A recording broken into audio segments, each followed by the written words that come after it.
Here we're going to review the experiments of Hershey and Chase. And Hershey and Chase really had the final nail in the coffin that really proved that DNA was the genetic material. So Hershey and Chase's strategy was to use bacteriophage, and bacteriophage are viruses that infect bacteria. And viruses basically are a container of genetic material that allows the virus to infect a host, deliver the genetic material into the host, use the host to make more of the virus, and ultimately then the virus reassembles, and often in being released from the cell ends up killing the cell. But the key here is that in the bacteriophage, only the genetic material is inserted. It's almost injected.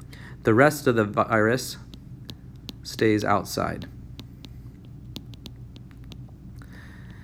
And Hershey and Chase knew that basically this bacteriophage consisted of protein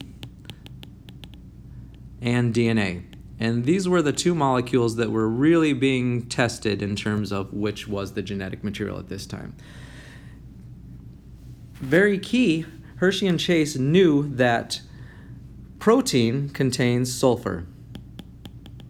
So protein contains sulfur. We know that it is the amino acid cysteine that has sulfur, but just as importantly, DNA does not. So if we label with radioactive sulfur, the only thing on the bacteriophage that's going to be labeled is the protein coat. On the other hand, DNA contains phosphorus. It's part of the phosphate sugar backbone of DNA. So DNA contains phosphorus, and just as importantly, protein does not. So if we label with radioactive phosphorus, we know that the DNA is going to be labeled of the bacteriophage, and the protein coat is not. So now we can take these two experiments, Hershey and Chase did, that is, and we can figure out which of the two radioactivities end up inside the cell. So in the case of the sulfur, when they washed off the protein coat, or they washed off the coat, they knew that there was no sulfur inside.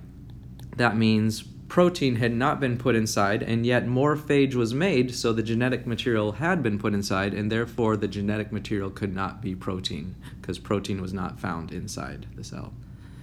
However, when they used the radioactive phosphorus, they did find radioactive phosphorus inside the cell, and therefore they knew that DNA had been injected inside the cell, and that DNA was sufficient to make more of these viruses.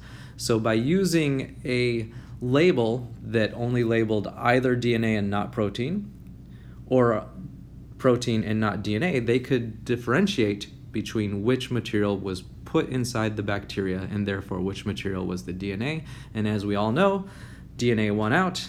We know that DNA is the genetic material.